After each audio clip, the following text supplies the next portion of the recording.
राधे राधे। श्री हरिदास श्री कुंज बिहारी। कैसे हैं आप सभी लोग? आई होप कान्हा जी की कृपा से आप सभी लोग अच्छे होंगे और स्वस्थ होंगे। कार्तिक पूर्णिमा के अगले दिन जो चीड़ा चिड़ी की कहानी सुनी जाती है, चीड़ा चिड़ी की कहानी सुनने से जो हमको पुण्य और महत्व होता है, वो अन्य भक्तों को जो कि कार्तिक मास का स्नान करते हैं, कार्तिक पूर्णिमा का दान करते हैं, देव दीपावली मनाते हैं, तो अगले दिन जो होता है कहते हैं कि पड़वा की कथा और चीड़ा चिड़ी की कथा कहानी ज़रूर सुननी चाहिए। अगर हम अपना मकान बनाना चाहते हैं, अपना घर खरीदना चाहते हैं, तो चीड़ा चिड़ी की कथा ज़रूर सुननी चाहिए। और आटे के घी के दीपक प्रज्वलित करें, आटे का चीड़ा चिड़ी बनाएं और घर बना करके उस चीड़ा चिड़ी को उस घर में, जैसे कि आप सब देख रहे हैं कि चावल का घर तुलसी दल बना हुआ है, तुलसी जी रखी हुई हैं, साथ ही साथ में आटे का चीड़ा चिड़ी ज़रूर बनाना चाहिए और दीपक प्रज्वलित करें। 5 दीपक ज़रूर प्रज्वलित करके और अपनी इस कथा को, चीड़ा चिड़ी की कथा अवश्य सुननी चाहिए, पढ़नी चाहिए या आपको कथा करनी चाहिए। तो हम जो अपना घर बनाना चाहते हैं या फिर घर खरीदना चाहते हैं, ज़मीन खरीदना चाहते हैं, तो इस कथा को सुनने मात्र से ही हमारे सारे कष्ट होते हैं जो दूर होते हैं और जो कि मन की इच्छा होती है वो पूरी होती है। तो चीड़ा चिड़ा की कहानी ज़रूर सुननी चाहिए और आप भी सुनिएगा और पूरी तरीके से पूर्ण सुनिएगा, विस्तार पूर्वक। ये कहानी बहुत ही रोचक है और अक्सर हर गांव में, घर में दादी नानी हम लोगों को ये कहानी सुनाती थी। आजकल ज़्यादातर कहानी इस तरीके की नहीं है क्योंकि अब सब कोई फ़ोन चला के ही देख लेते हैं हम। किंतु कहानी सुनने से, कथा सुनने से, दीपदान करने से, स्नान करने से, भगवान का नाम जाप मात्र ये सब चीज़ करने से हमें पुण्य फल की प्राप्ति होती है, भोग मोक्ष की प्राप्ति होती है और फिर बैकुंठ में वास करते हैं।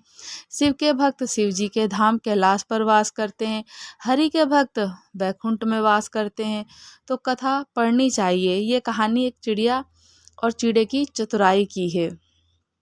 कहते हैं कि एक झाड़ पर चीड़ा और चिड़ी घोंसला बनाकर रहते थे। उनके छोटे छोटे बच्चे घोंसले में रहते थे। बच्चों के लिए वे रोज दाना पानी लाते। वो एक वृक्ष पर एक गहरे कुंड के पास था। जहाँ वे दाना पानी लाते वहाँ एक वृक्ष भी था और काफ़ी गहरा कुंड भी था। तो उस कुंड के आसपास छोटे छोटे गड्ढे में पानी भरे हुए थे और वही वो पी लेते थे। तो एक दिन वे तेज हवा के झोंके के चलते दोनों ही उस कुंड में गिर पड़ गए। चीड़ा चिड़ी जब गिर गए तो उनके पंख गीले हो जाने के कारण ना तब वो उड़ सकते हैं, ना ही तैर सकते हैं और ना ही वो कुछ कर सकते हैं। अब तो उसी में ही गिरे पड़े रहे कुंड में। तभी वहां से अचानक एक बिल्ली का गुजरना हुआ। बिल्ली आई। उन्होंने जोर से आवाज लगाकर, बिल्ली मौसी, ओ बिल्ली मौसी, हमें बाहर निकालने की गुहार लगाई कि हमें बाहर निकाल दो। तो बिल्ली मौसी ने कहा, मैं तुम दोनों को एक शर्त पर ही बाहर निकाल सकती हूँ कि तुम दोनों में से मैं किसी एक को खा जाऊंगी। ये सुनकर दोनों सोच में पड़ गए और फिर चीड़े ने चिड़िया से कहा, पानी में डूबकर तो हम दोनों ही मर जाएंगे। इससे अच्छा ये है कि कम से कम हम दोनों में से कोई एक तो बचेगा जो अपने बच्चों को संभाल लेगा, उनका भरण पोषण कर लेगा। तभी चिड़िया के दिमाग में एक सुझाव सूझा। दिमाग में सुझाव आया तो वह उस सुझाव को धीरे से चीड़े के कान में बता देती है। बिल्ली ये समझती है कि ये दोनों आपस में निर्णय कर रहे हैं, सलाह कर रहे हैं कि कौन मरने के लिए तैयार होगा। ऐसा बिल्ली के मन में विचार आता है। फिर वे चिड़िया कहता है फिर चिड़ा चिड़िया से कहता है कि ठीक है बिल्ली मौसी, आप मुझे खा लेना और मेरी पत्नी को छोड़ देना, ये मेरे बच्चों का भरण पोषण कर लेगी। ये सुनकर बिल्ली खुश हो जाती है। फिर वह चिड़ी दोनों को कुंड से बाहर निकाल देती है बिल्ली और फर्श पर रखकर कहती है, अब मैं खाती हूँ इस चीड़े को। तभी चिड़िया बोल पड़ती है कि अरे बिल्ली मौसी, इतनी भी क्या जल्दी है, अभी खाओगी तो मज़ा भी नहीं आएगा, क्योंकि चिड़ा और मैं गीला है, हम लोग गीले हैं और थोड़ा बहुत सूख जाएगा तब खाने में भी बहुत अच्छा लगेगा और मज़ा भी आएगा तुम्हें। ये सुनकर बिल्ली कहती है कि हाँ, बात तो तुमने बिल्कुल सही कही है। अच्छा, चलो सूखने देते हैं तुम लोगों के पंख को, थोड़ी देर सूखने देते हैं। कुछ देर चिड़ा चिड़ी दोनों वहीं पे रहते हैं धूप में और सूखने लगते हैं। दोनों को सूखने के लिए छोड़ देती है, बिल्ली मुझसे इंतजार करती है। तो चिड़िया इशारा करती है चिड़े को और चिड़ा इशारा समझ जाता है। चिड़िया इशारा करती है उड़ने का, तभी चिड़ा फुर से उड़ जाता है और उसके पीछे चिड़िया भी उड़ जाती है क्योंकि उनके पंख सूख जाते हैं। बिल्ली ये नज़ारा देखती रह जाती है। तो चिड़ा चिड़ी बड़े चतुर होते हैं, अपनी सूझबूझ से उन्होंने अपनी जान बचा लेते हैं। तो यही जान उनकी सबसे प्रिय होती है कि अपने बालक के पास जाते हैं और उनका भरण पोषण करने के लिए उनके पास रहते हैं। तो जैसे चिड़ा चिड़ी का दिमाग है, सभी लोगों का ऐसा दिमाग हो, भगवान जी से ऐसी विनती करें, आग्रह करें और चिड़ा चिड़ी को खूब सारा, जैसे प्रेम होता है, चिड़ा चिड़ी आपस में प्रेम करते हैं, वैसा प्रेम सब में बना रहे। चिड़ा चिड़ी की दूसरी कहानी। एक बहुत बड़ा जंगल था। उस जंगल में बहुत सारे जानवर रहते थे, लेकिन उसी जंगल में एक चिड़िया और चिड़ा रहता थे। वे एक दूसरे से बहुत प्यार करते थे, लेकिन चिड़िया जो है वे कभी कभी किसी बात को लेकर चिड़ा से झगड़ा करती थी और वह हमेशा उसे लड़ा करती थी। कहती थी कि उसके मन में बहुत सारे विचार आते हैं और वह उस पर शक किया करती थी चिड़ा पर। तो एक दिन की बात है कि वो पेड़ पर बैठे हुए थे दोनों, चिड़ा चिड़ी बैठे हुए थे पेड़ पर। पेड़ पर बैठे हुए दोनों किसी बात को लेकर झगड़ने लग जाते हैं। चिड़िया ने चिड़ा से कहा कि तुम मुझसे प्यार नहीं करते। चिड़िया ने भी ये बात कह दी कि तुम भी मुझसे प्यार नहीं करते। दोनों ने आपस में एक दूसरे को ऐसा बोला, तुम हमेशा मुझसे झगड़ा ही करती हो। दोनों खूब लड़े झगड़े, अंत में ये परिणाम आया कि चिड़िया चिड़े से एक शर्त लगाती है। कहती है, चिड़िया ने चिड़े से कहा, चलो ठीक है, मैं मानती हूँ कि तुम भी मुझसे प्यार करते हो, लेकिन एक शर्त है। कल सुबह इस पेड़ के नीचे, जिस पेड़ पर हम बैठे हैं, उसी पेड़ पर सबसे पहले जो आकर पहुँचेगा, मान लिया जाएगा कि वो सबसे ज़्यादा प्यार करता है। चिड़ा ने भी हाँ भर ली और चिड़िया ने भी हाँ भर ली। दोनों ने शर्त को मान लिया। फिर चिड़िया अपने घर चली गई और चिड़ा उसी पेड़ पर वहीं रात भर रुका रह गया। उसी समय बहुत ज़्यादा ठंड पड़ रही थी और वो बहुत ज़्यादा सर्दी का आलम चल रहा था और खूब हवा ठंडी ठंडी चल रही थी, तेज हवाएं चल रही थी। चिड़िया ने सोचा कि मैं क्यों घर जाऊं। ऐसा कर चिड़ा सोचता है कि मैं क्यों घर जाऊं, ऐसा करता हूँ कि मैं यहीं पर इसी पेड़ पर रुक जाता हूँ और मैं कल चिड़िया को यहाँ जरूर आएगी तो मैं बता दूंगा कि मैं तुझसे बहुत प्यार करता हूँ। ये बात सोचकर चिड़ा उसी पेड़ पर रुक जाता है। चिड़िया तो अपने घर चली जाती है और चिड़ा वहीं रुका रहता है, इंतजार करता है कि आएगी तो मैं बताऊंगा। और वो अपने घर नहीं जाता। वह घर नहीं जाता। रात में ठंड और बढ़ जाती है, बर्फीली हवाएं चलने लगती हैं और ठंडी ठंडी हवाएं चलती हैं तो चिड़े को बहुत ज़्यादा ठंड लगने लगती है, लेकिन वो वहाँ से फिर भी नहीं जाता, उसी पेड़ पर रहता है, वहीं बैठा रहता है।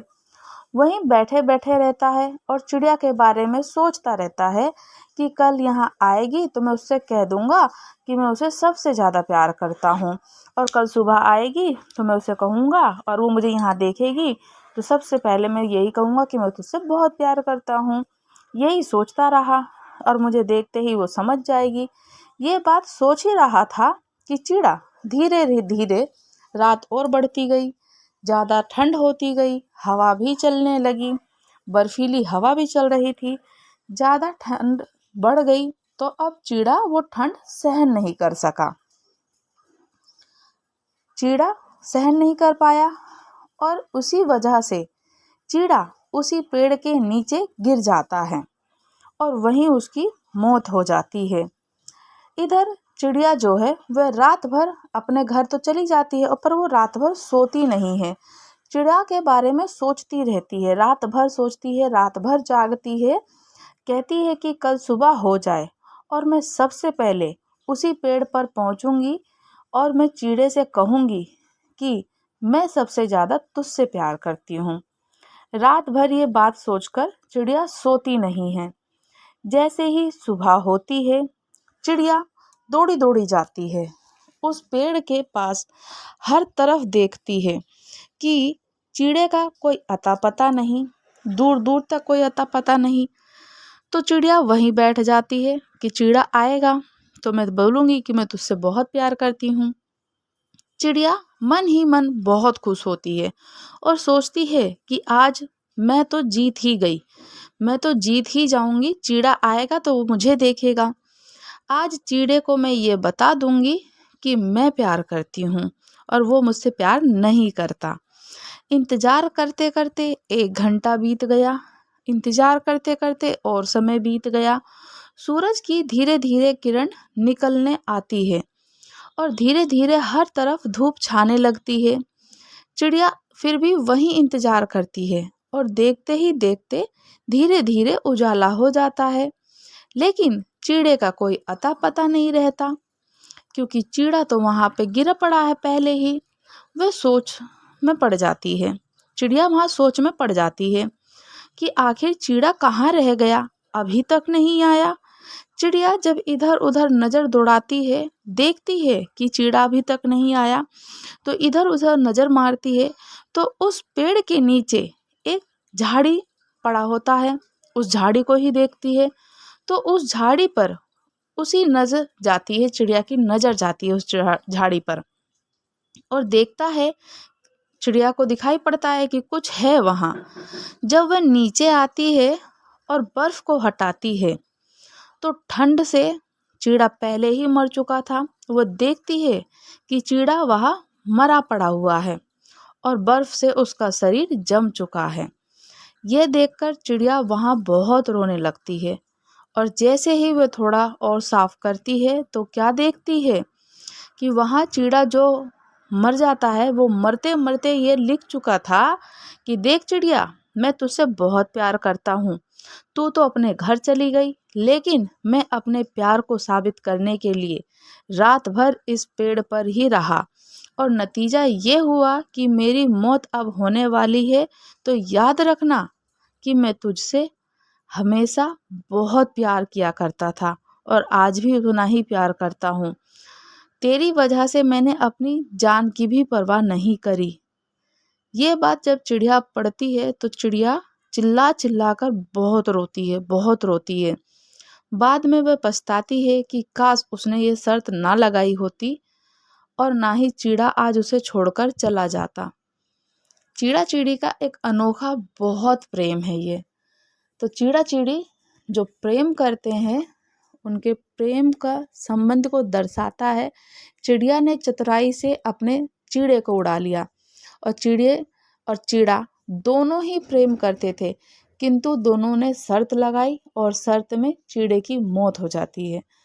तो अगले दिन जब कार्तिक पूर्णिमा होती है, कार्तिक पूर्णिमा के अगले दिन चिड़ा चिड़ी की कहानी जरूर सुननी चाहिए और आटे का चिड़ा चिड़ी बनाना चाहिए, 5 दीपक प्रज्वलित करना चाहिए। अपना घर बनाने की और अपना घर खरीदने की मनोकामना जो होती है वो पूर्ण होती है। राधे राधे। श्री हरिदास श्री कुंज बिहारी। अगर आप लोग हमारे चैनल पर नए हैं तो चैनल को लाइक शेयर सब्सक्राइब करना तो बिल्कुल ना भूलें और मुझे कमेंट्स करके ज़रूर बताइएगा कि कथा कैसी लगी। राधे राधे। श्री हरिदास।